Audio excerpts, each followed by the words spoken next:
after Margaret's presentation. All right, so good afternoon, everyone. Welcome to the very first of these. It's called our Research Conversations. This is the very first one in spring 2024. We are very grateful that you all could make our time to be here. This is really very important for the health of our college. I mean, really to engage in robust research discussions around issues that are very, very important to all of us. So, and we have such an engaging scholar here today, Dr. Margaret Vaughn.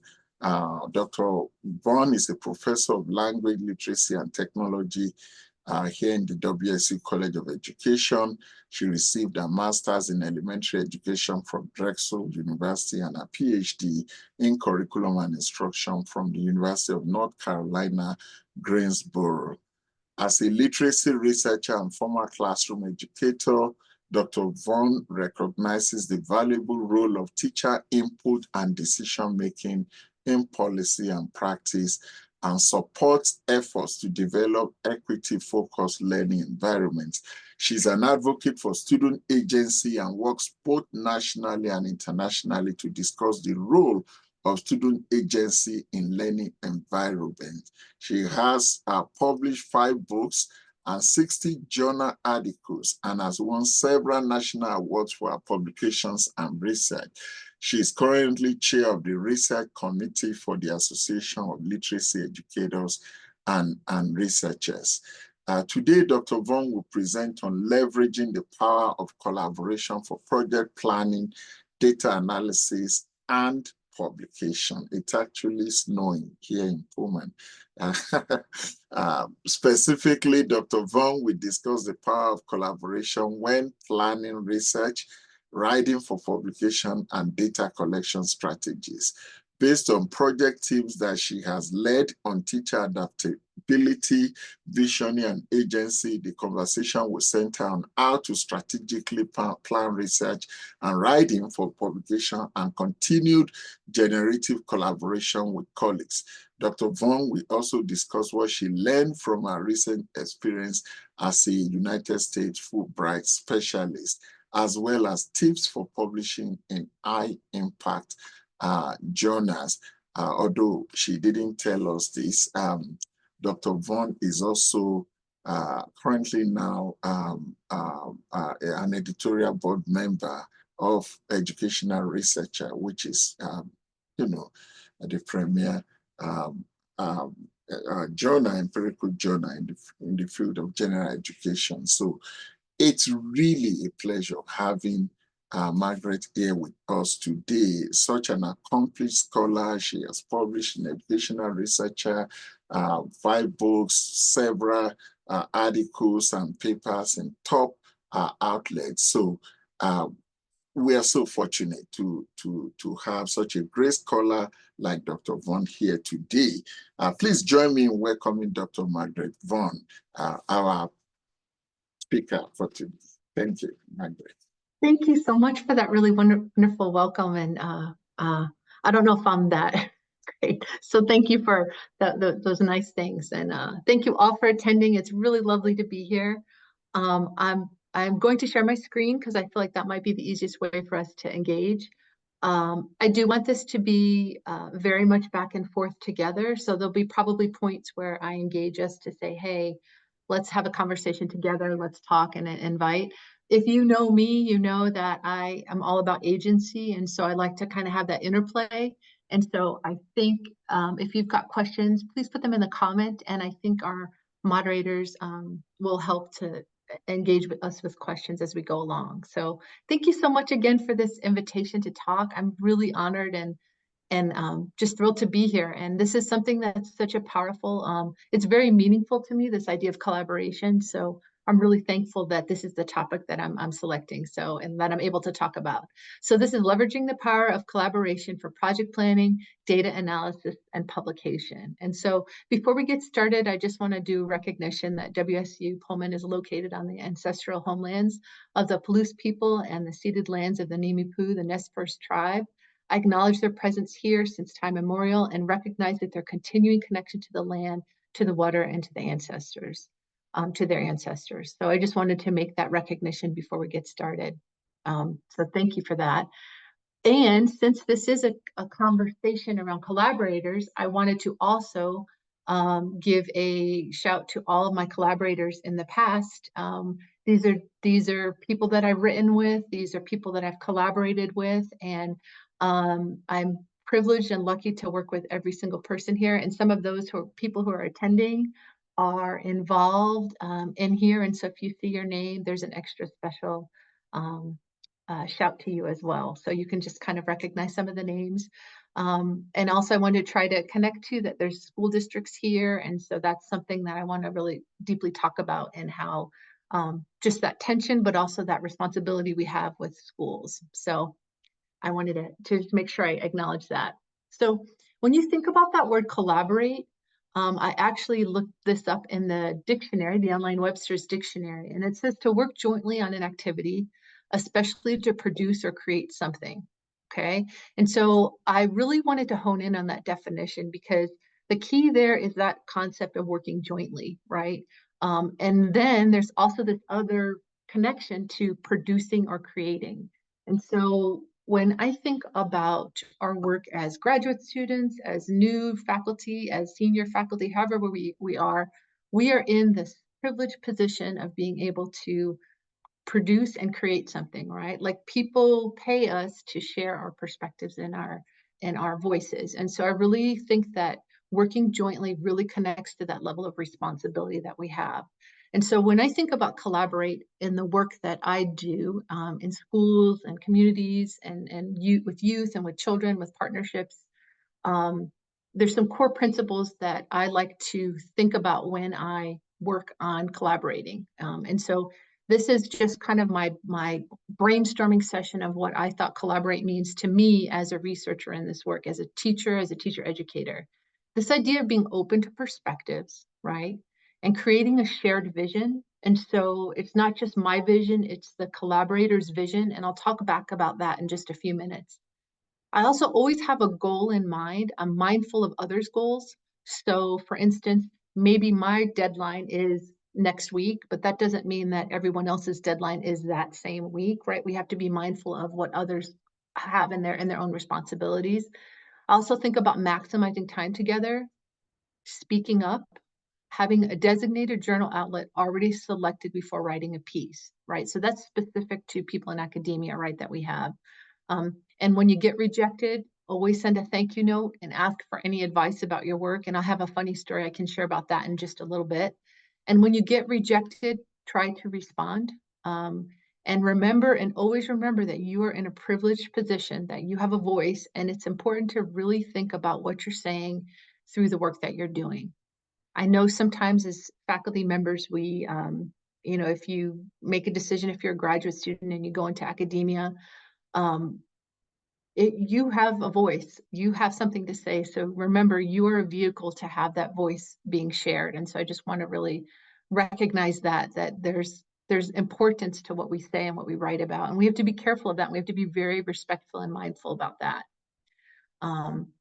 Because I am one that really loves to collaborate. And when I began thinking about collaboration, I immediately invited my fellow contributors, my collaborators. These are some of the people that I work with quite often. And I said, hey, I'm doing this wonderful presentation. It will only be wonderful if I have an authentic connection to the people who I collaborate with.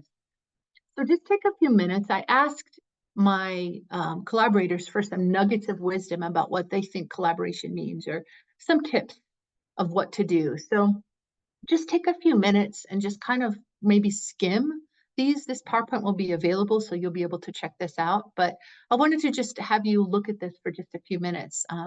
Just take a few minutes, maybe one or two, to just skim those. And then we'll talk a little bit more about what they mean.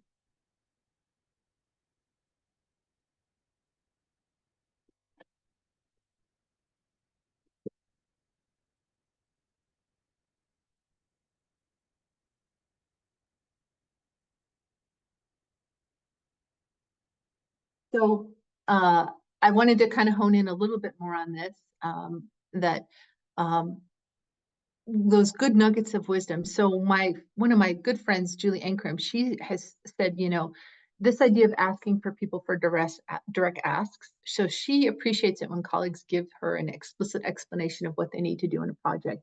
And I know some of you may think of this and think, I already know this, right? These are things that I know. And I think that there's so much value in listening to others. And it's just a way that we can all get smarter and understanding how this process might work. And so her nugget was just this idea of being flexible, being able to step back or step forward when you're in a project to maybe say, I can do that, or this isn't something I can do, but I want to help in this particular way. Okay. Another nugget of collaboration that my great friend Seth Parsons says is, and this is something that was really thoughtful. And Seth and I have written now for close to 20 years, which I can't believe it's been that long. But when he wrote this, I thought, wow, I didn't know this about his writing, and what a great thing to ask people what it is that makes them a good collaborator, or how to better collaborate. And so he shared this, and this is just something that really has stuck with me ever since he sent this to me. He said, one nugget for collaboration is to respect all feedback received. So you may not agree with the feedback, but the feedback that your collaborator suggested, it's a revision that tells you that you need to address. It's something that you can improve, right? Feedback from a trusted collaborator should never be ignored. You don't have to always take their advice, and you can leave it as it is, but with writing, you want to focus in. If it's unclear or if it's making your collaborator think, I'm not sure, more than likely a reviewer is going to say the same thing. So it's those honing in on those components when you're writing. It's like almost like a careful editor looking at it. And my another great friend that I write with, have written for several years, is Dixie Massey. Dixie, and she shares that keep your meetings flexible, right? Always engage in, hey, how's life going? What's going on? That relational part of working with friends and colleagues. Make time in meetings to share about what's going on. It's not just about the work, the task, the grant, right? Make sure you take 5-7 minutes to just engage with each other and find out what's going on. And also this idea is you have to be willing to put out bad writing and accept bad writing from collaborators. And you have to be willing to edit with kindness. And I really appreciate that, because Dixie and I have written several books together. And she and I are very good thinking partners in how we edit. And we've really gotten to this good rhythm where I write a chapter, she writes a chapter, and then we swap the chapters, and we are really good at editing and carefully kind of honing in. A lot what Seth said is, hey, this doesn't quite make sense. Can you clarify this? And I think that only comes with that relationship, that trust that's been built. And then one of my other great collaborators is Dana Robertson. And, this is something particularly for those of us who work in schools. And he wrote about, when I think about collaborating, I want to make sure that there's a shared vision. And I don't only do this by making my own vision the same as everyone else. I have to be flexible, right? I have to have conversations with people about the work. I have to make sure that I give my collaborators a voice too. Um, this involves actively listening and considering other ideas, not just listening to respond with maybe preconceived ideas of what I already want to know. So Dana's done quite a bit of work in partnership schools. And so what that means for him many times is engaging in many conversations with admin and teachers about the current challenges that they're having. So we in the university high tower, right, we want to make sure that we're not imposing our own standards, our visions onto the schools that we work with. And so I love this insight. And I reached out to my colleagues and said, hey, what do you think would be really helpful in thinking about collaboration? And these are people at have been in academia for several years. So I think that there's so much knowledge, and also just talking with other people as well. So outreach collaborations. So how can you be of service to communities and schools, right?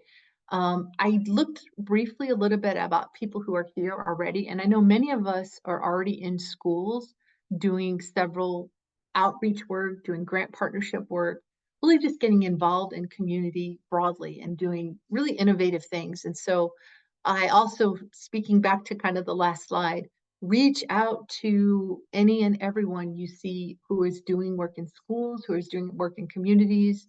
There's so many talented people in schools, graduate students who are doing really amazing things already in schools and school partnerships. I have several of them in my class this semester who are here now, and there's so much knowledge and there's so much wealth in listening and talking and hearing. And so I just kind of wanted to think about this idea. When we think about collaboration, we have to think about that idea of service in connection with that. It's not just what we can get as scholars, right? Which that's kind of a weird thing to think about as well, right? We're not getting anything. We're really of service to communities and schools, especially in our role as a land grant institution.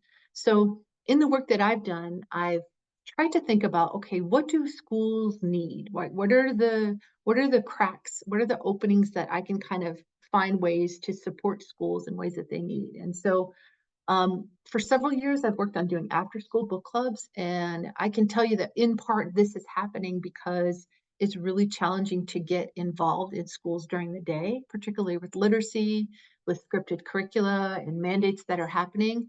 But I still felt that there was a way that I could be of service to communities in literacy spaces in schools. And so after school book clubs was a way to fulfill that component, right?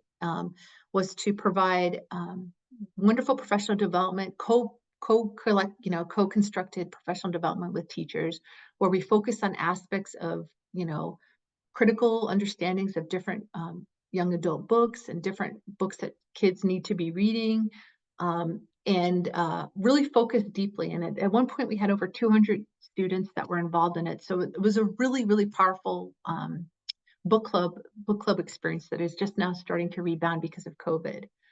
Also tutoring in the community. This was another way. I had many times where parents would say, is there a tutoring service in the neighborhood or in the community, in the schools? And I would have teachers that would come to me and say, hey, Margaret, like I have 6 kids that really maybe aren't just making the mark. Is there a way that there's anybody that's going to, possibly do some tutoring with these students? And so through that, I worked with our pre-service teachers and I structured a tutoring program so that our students could learn how to support students from a strength-based approach, right? And how we could also then service communities. And also just asking community partners what they need and then listening to it. And I always say this, particularly if you are newer in the work or if you're a graduate student, volunteering and you have the capacity to and you have the space in your life to do this, volunteering, volunteering, and volunteering.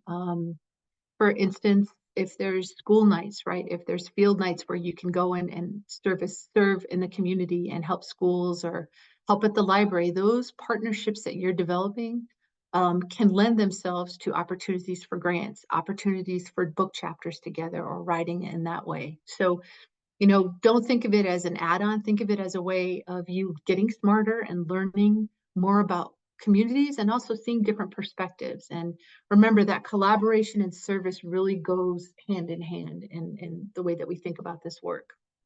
So when I think about collaboration and how to structure a collaborative relationship with a school, for instance. And I'll talk about it in a different way as well with a community. So for instance, if I'm in a school, we have to decide on an outcome together. So we look at our school mission statement, we look at the materials, I ask, is there an after school opportunity? I also then think about, are there ways that I can elevate and highlight teachers' voices or community voices through this work? Remember when I first started, when I said, we have a voice and we have a responsibility to share that voice. That's why I really work whenever I try to work with people, graduate students, teachers in schools. I really try hard to emphasize that their voices are so important and that we need their voice in this work to help us all get smarter. And so if I'm out in a school, I'm looking at opportunities to co-write a book chapter with the teachers, or I'm looking at a journal article. So I think of service also in a way that we can also use it as a pathway to elevate and share those voices in the schools and in the community and also in the educational field more widely, right? I also think that you need to follow up identify journal articles prior to moving ahead with any project. So for instance, and I'll talk about this in just a bit, in the International Validation Project on Agency that I worked on with some colleagues in, I think it was 5 or 6 countries, right? 5 or 6 countries. I had to ask the international colleagues, like my colleagues in Italy, I said, what's an outlet that serves you? Because sometimes my US-centric ways, right, doesn't necessarily fit our views of what journal outlets will fit, doesn't necessarily fit the criteria for other international outlets. And so one of the colleagues who was a newer professor in Italy said, oh, this is a journal that I've aspired to, and I really need to try to get into this journal. And I said, great, let's work on that. And I said, not only let's work on that, let's propose a themed issue together as our collaborative international group. And then that way it's a way for us to all get smarter about the work, but then to have a even broader vision about what it is that we wanted to do within that agency project. So within that, you have to create those realistic timelines, building those relationships. You revise, you adapt, and you revisit. Those are just critical when we think about how to do that. So that was kind of another component. So I'm going to touch base on this for just a few minutes. So earlier in the slides, I had shared that, always thank a reviewer, regardless of what happens. And I have to say that that's also just my disposition and just how I try to be a person in the world. I try to give thanks to people when they take the time to spend time on an article and give me some feedback. And it's not always easy. I've gotten several reviews that sting and that hurt in many different ways. And I just said, you know what? This is the only way that I am going to get better. And so to really have that growth mindset about the work and also writing. And when I was a new assistant professor, I remember saying to my husband, I just want one article. Like, if I could just get one article published, I'll feel like I can do this, and so I remember the first article I got, and it was when it was rejected, and I immediately emailed the editor back and said, I really appreciate this. I'm a new assistant professor, and I was thinking about this writing in this way, and your comments really helped me. Of course, I'm disappointed that I didn't get into this journal, but I really appreciate your candor and how you were able to help me, guide me. And actually that turned into a really wonderful professional relationship where she gave me several advice throughout my early career on, the do's and don'ts and like journals to look for. And so I didn't write it back with that intent, but in my experience, whenever I have done that with journals, I've gotten back, threefold or fourthfold, however, I've gotten such an abundance of support when I've just taken the time to be human and decent and say, you know what, thank you. And that's a hard thing to do, especially when you get reviews that maybe will sting. But I'm going to share this. One of a paper that I really worked on with several colleagues, and it was a wonderful paper, and it got a desk reject right off the bat. And I was so disappointed because this is a journal I aspired to, and I really, really wanted to have this published in this particular journal. And I just said, you know what, these reviews, this desk editor's comments, they don't really seem that substantial. So I took the time, I treated it as if it was a revise and resubmit, and I wrote a cover letter that said, thank you so much. I know this was the decision to reject it up front, but our team has made the following revisions based on these identified comments. Would you please consider it being, reconsidered for review? And I'm happy to say that it's getting published this summer. And that has served me at least 3 times when I have done that. So there's this level of persistence to keep that going, and also that humility to say thank you, or to say, I tried this, and help me to get smarter about how this will work. And so if I wanted to share one nugget, I would say, don't give up, especially when you're writing, and also to share those thank you experiences. So I want this to be, it's already 12:35, so it's kind of, I'm running, I'm trying to not I'm trying to run quickly through this, but there's so many fun things to talk about. So I'm going to share this Fulbright experience. And this was, for me, this was a life-changing experience. I've never been abroad. I went to Toronto for ARA a year, but this was my real first experience. And it was wonderful because my whole family came.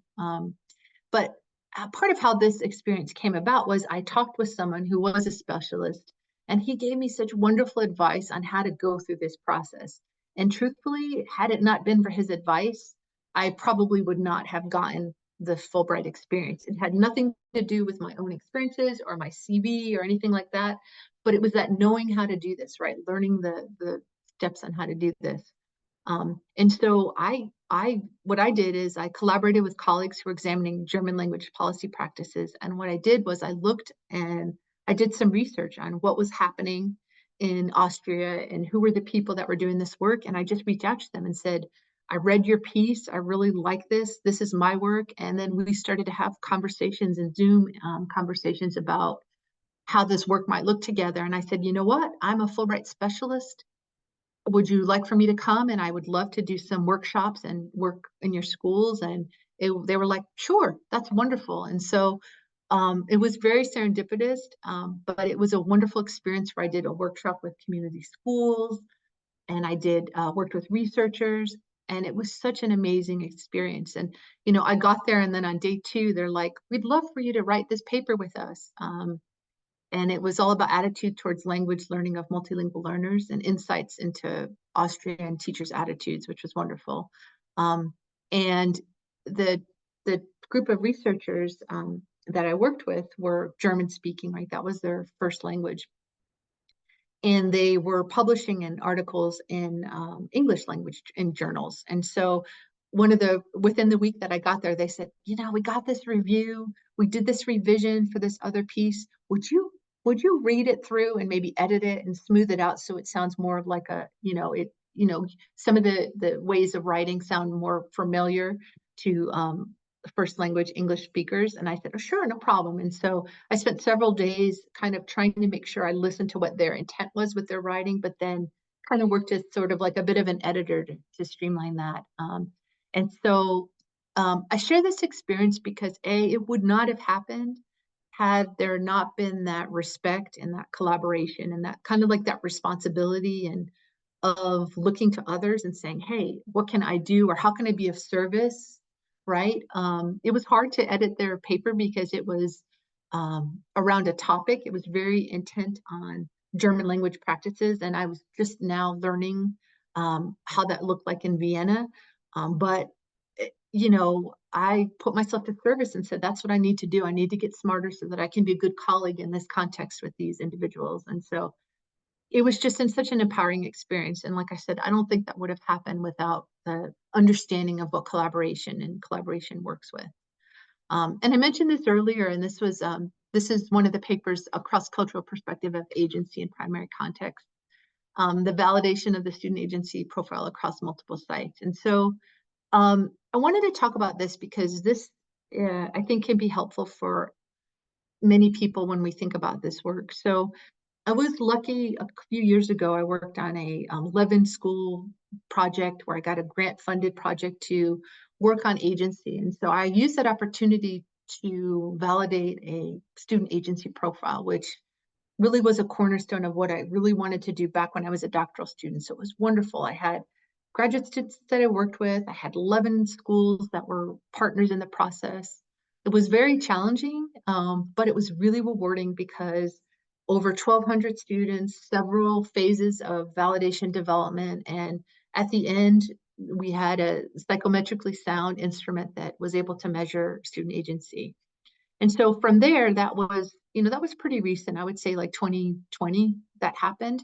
And interesting, then I worked coincidentally, I was writing a book on student agency for Teachers College Press. And so, I was really in the thick of thinking about agency, working in schools, doing all this outreach work.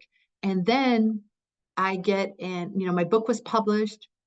And then I get an email from some colleagues in Australia that said, hey, we just read your book. We really would love for you to come and talk to us about the concept of agency. And I was like, really? wow, that's fascinating, sure. And so we did several Zooms, and then I thought, wow, this is really exciting. They're really interested. The curriculum is really moving in that direction. And then people from Italy, they invited me to be a keynote speaker, and that was unfortunately that was when COVID happened, so I wasn't able to go. But that started that partnership. They were interested in an aspect of agency, and they had seen my work on agency, and they said, hey, let's work. Then I had a colleague in Norway, and another component of the work I do is all on adaptive teaching. And so the colleague from Norway said, hey, I know you like to do adaptive teaching. And I said, you know what? It would be really wonderful if I could get a group of us together, like as an international team, where we could actually look at doing agency and work across in different contexts. And so New Zealand was the same sort of way, and South Korea was a little different, and I'll talk about that. That's a more of a recent connection. But we were able to, with Kira, who's at Washington State University, and some of my other colleagues, Kyle, who is a doctoral student in New York, he's at Teachers College, and he is a superintendent in New Jersey. And some of these, it was just wonderful because we each took different sites and we looked at a cross comparison of agency in Ireland and Italy and Norway and New Zealand. It was really, really powerful. And Valentina is a wonderful colleague, and she's also in Italy. She and her colleagues had also done a school climate um, survey. And so they had also done this other survey. And so we decided as a group, hey, why not tack on additional dimensions to this agency survey? So we added another maybe 15 questions, and we validated a component of her survey as well. So the goal of that team is for us to work collaboratively across our context, much like you would in states where you all have, I have a partner in California, I have a partner in Connecticut, right? Some different contexts, but it's a beautiful partnership, and it's just been very powerful. And so we're working now on looking at Valentina's data on school climate, since we all had connected that same data set. So we're publishing on that as well. And then another wonderful thing happened recently, this is a new, kind of like in the past year, the colleagues from South Korea reached out to me and said, hey, I read your book and I've seen your paper. Can you do this keynote? And I'm not trying to brag about those. I'm just saying that these came with this idea of they're just so generative around something that I'm very passionate about, agency. And so I was able to work with these colleagues, and now we're in a partnership where we're validating the survey there in South Korea. And it's just been exciting to see how something, you're using your voice for a concept or an idea, and it's just kind of taking hold, right? And how it's being connected. And I think sometimes when we think of collaboration, we may think of you in a university context, and if you're in teaching and learning, maybe you think about in schools or in communities. And I also have learned from this experience that, and the Fulbright as well, is that it can also be in an international context as well, which I think it just has completely opened my mind in terms of what research might look like, and being someone who is so US centric. I've taught in schools. I grew up in the US, right? I have a different perspective. And so for me as a scholar and as a learner, looking and working with other people and collaborating with other people has really just opened my mind up to different ways of thinking about the work, which wouldn't have happened had I not had those strong partnerships. So another collaboration, I just came back from Ireland in October or November, I think it was. And my really wonderful Dr. Kennedy, Etna Kennedy, she does this amazing work in schools across Ireland, part of a Right to Read project, where she's really has this amazing relational works with students and schools, where she's really reshaping the face of literacy, her and her colleagues. And we did a cross-sectional work on literacy practices and how they support agency. And it was just wonderful. I was able to go to their conference, and she and I presented, and it opens up ways to think about different avenues in the work and different ways to think about it. And so I wanted to make sure that we have time for, oh gosh, it's almost, sorry, how can we get smarter in the work? And I feel like that's just the message in all of this. I started a podcast. It's on Apple Podcast. And if you're one of my students, you're hearing this again, but this is just my attempt also for myself to get smarter by listening to others. And I just want to kind of leave us with that idea that really the way to collaborate is to be open to listening and learning from others and just talking with others. So thanks. I know that was quite fast, and I hope I had left some time for us to have some conversation. If there's any questions.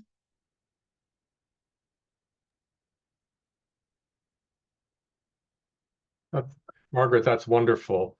I really appreciate the work that you've done here. I've got a question, but I'm going to leave it. I sort of moderate these discussions at the end. I'm going to leave it to have somebody else ask a question. Just raise your hand or put up your hand and I'll call on you. Sorry, I meant to have more time, not to talk. I was trying to move through the slides quickly and leave more time to talk. So I apologize. Oh, we've got plenty of time. We've got 15 minutes, so we're fine. Okay, I'll ask a question to get us going. And this is sort of I don't want to be a Debbie Downer, but anyway, I'll go ahead and do that. I'm not a Debbie Downer. I'm an optimistic person, but what are some of the obstacles to collaboration?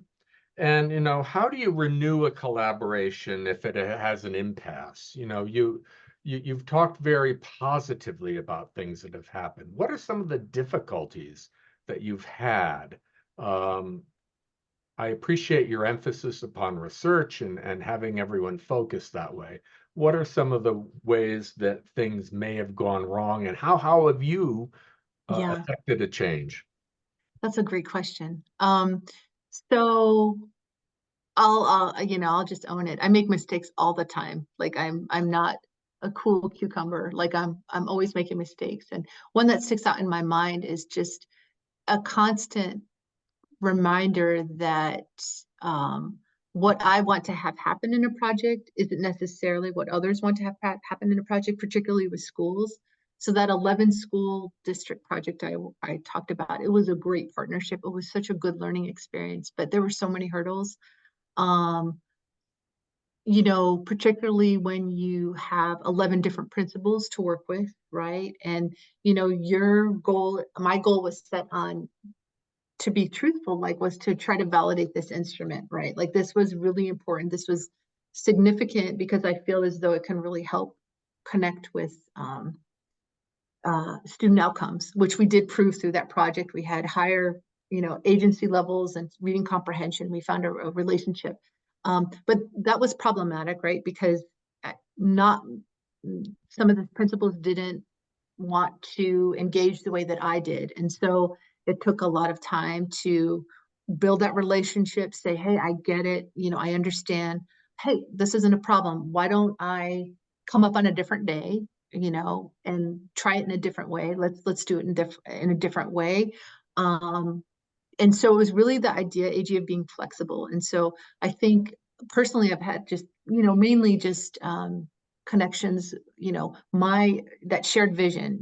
The schools wanted it, but they didn't necessarily want it right at that moment. And I think that's just the nature of, doing work in communities, is that people tend to be sort of an obstacle most of the time, timing, people, time, and resources. And so I try really hard to think about outcomes and to be transparent. So I am saying, when I work with students or I work with partnerships, let's say with writing, collaboration, I say, especially for newer doc students and also new professors, I say, have conversations about authorship. It's a good practice to get involved in. And you need to say, hey, I want to be second or I want to be first. You need to kind of get involved in that. So I think there's been some, those have been some problems, I think, in previous collaborations, and not, sort of feeling like, oh, I think I did more and I didn't, I should have been more vocal about how I wanted that. And so now whenever I work with newer faculty or grad students, I encourage them and say, hey, have a conversation up front. It's better to know where you stand and kind of go through that pathway. And then I think the people, the resources, and their relationships, I think it's just kind of learning. I still haven't mastered that. And for instance, I still view partnerships in schools as I'm a complete guest. And I'd never take it for granted that even though I did the book clubs last semester, that's going to continue. So I think my own worldview with this work is I always try to remember that I'm a guest and ask permission. I don't assume, or I try not to assume. But it's hard, especially post-COVID. Timing is such an issue for schools and resources. And I think for me, those have been the biggest obstacles, and also just not knowing. And I'll be the first person to say, I didn't know that. I'm sorry. I kind of thought it was this way. And I think just being human and being, just understanding and being open to when you do make mistakes, apologizing and saying, hey, I'm not sure why that, I'm not sorry for that. I didn't foresee that as an issue, and I should have, and I will the next time. And I think it sneaks back to the idea of how do I get smarter, right? Like, hey, I'm learning too. I still have that mindset, even though I feel like I've been doing the work for several years now. Thank you, Margaret. Michael Dunn has a question. Hi. Well, thank you for your talk. It was interesting, and it makes me think of things that you've mentioned that I do and try to do, and other things that I would like to do and somehow never quite get around to doing, such as replying back to an editor who, they decided not to accept or continue pursuing a manuscript, which still, after these many years, almost 20 now for me of being here, can still be hard, but maybe not as hard as it used to be. I'm curious about the Fulbright part, and I guess in terms of collaboration, how much collaboration was part of getting the Fulbright, doing the Fulbright. I've heard of the Fulbright title, and I've heard of people getting one, but I don't know a lot about it. And I was just wondering if you had any insights around that, given your own experience. Yeah. So Michael, and I don't know if others in the panel have, or anyone else has been a part of it. So if you're in one of the participants, please share if you have been a Fulbright Scholar, or if you are, or you have any shared knowledge. In my experience, what I found is that for the specialist program, they have a roster. If you get onto their and then they list many partnerships. And so it helps, Michael, if you first identify a partnership first. So let's say you have a colleague who's working in Ireland. I'm just going to say that because that was something that I recently had, right? And then what you do is, if you're on the roster, you work with them and say, hey, would you be interested in hosting me to do this? So it's much like you would imagine like a sabbatical type of relationship. If you offer, if you are trying to get a sabbatical and visit an institution, you'd say, hey, would you write a letter? And so there's sort of this kind of prior knowledge. You almost kind of conceptualize it before the institution submits the letter. And so you just kind of want to keep that in mind. You also want to think like if there is someone who's in your field that is in an international context, some international contexts are more supportive of doing a Fulbright than others. And so, and also talk with the international programs. I know that there's a Fulbright office on campus that are really, at least in Pullman, I'm sure that they do Zoom as well. They have some really great tips on how to engage in those partnerships. In my own experience, it was kind of goes back to just those tenets of how to collaborate and how to be a good collaborator. I have to say, like when I tried to even have that partnership, I reached out to maybe 15 colleagues. I said, hey, I really want to do this. I'm only on this certain window to do this collaboration.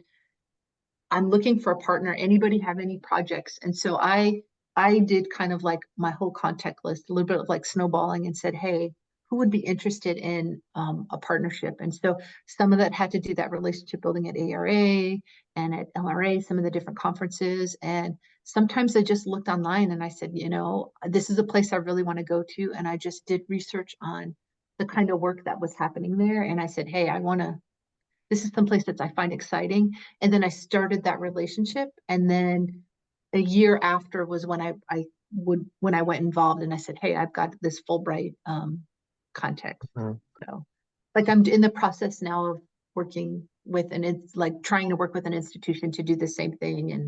And that just takes time, you know, and it goes back to that my timeline isn't their timeline. And, you know, that's a burden for an institution. So I want to also be mindful of that and say, but if it doesn't work out, I still want to be a partner and do some collaborative work together.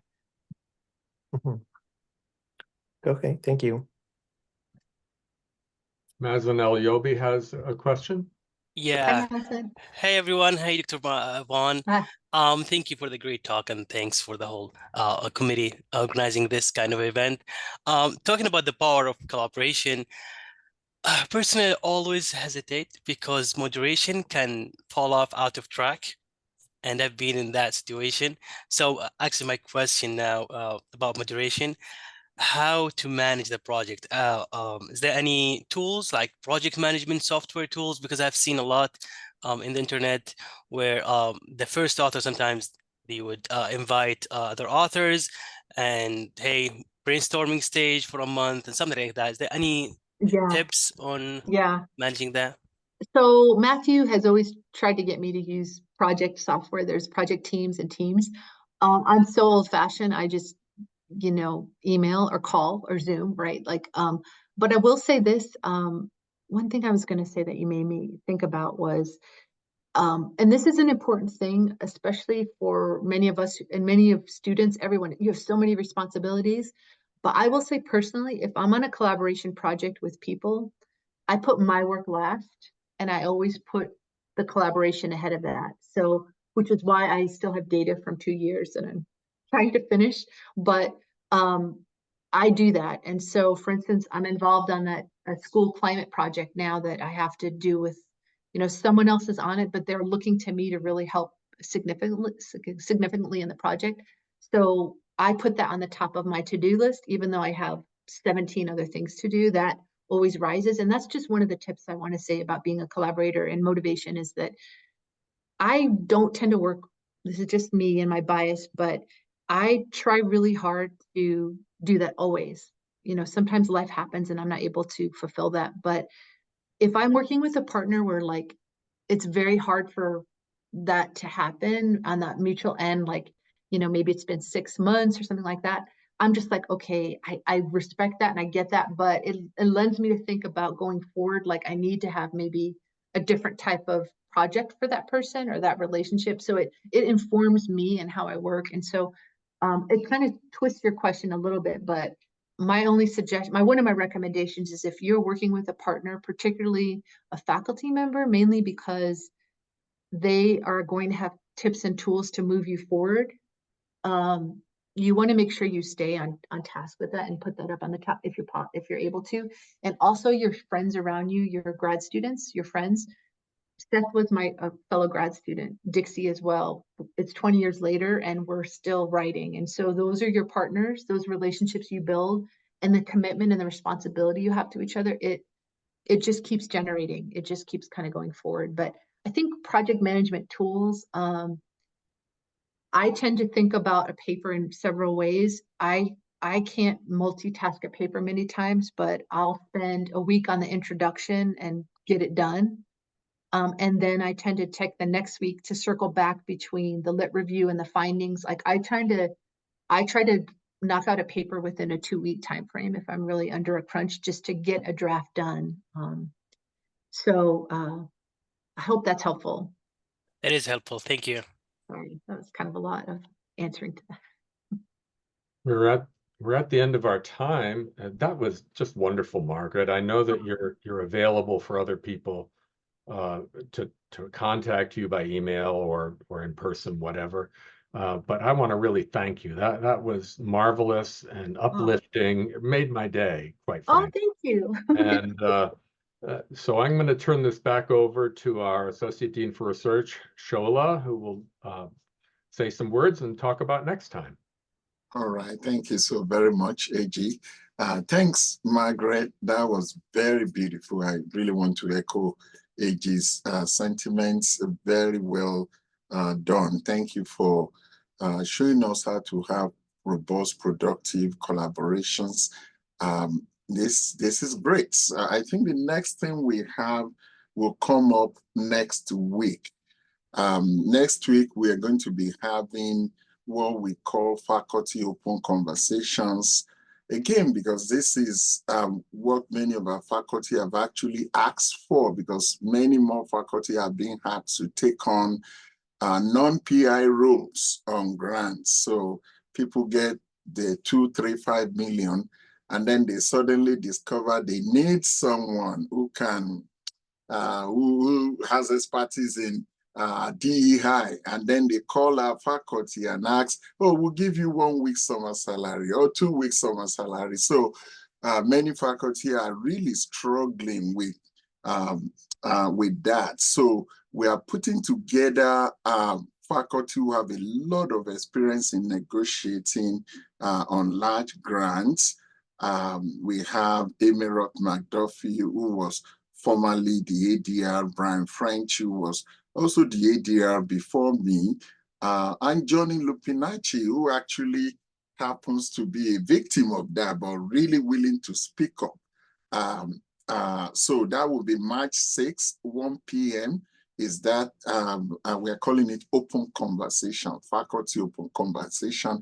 It will not be recorded. It will be on Zoom. Laura will send out announcement either today or tomorrow. We're still working on that. And then the next research conversation would be sometime later in March. But next week, March 20, is the next research conversation with Yulia around this time. But next week, we have the faculty open conversations. Again, it will be on Zoom so that our faculty from other campuses can join us. And then it will not be recorded, because we really want our faculty to be very open and discuss some of the issues that affect them. So thank you so very much again for being here today. And thanks to Margaret, thanks to everyone. And we'll see many of you next week at the faculty open conversation. Thank you. Have a great rest of your afternoon. Thank you again. Yeah.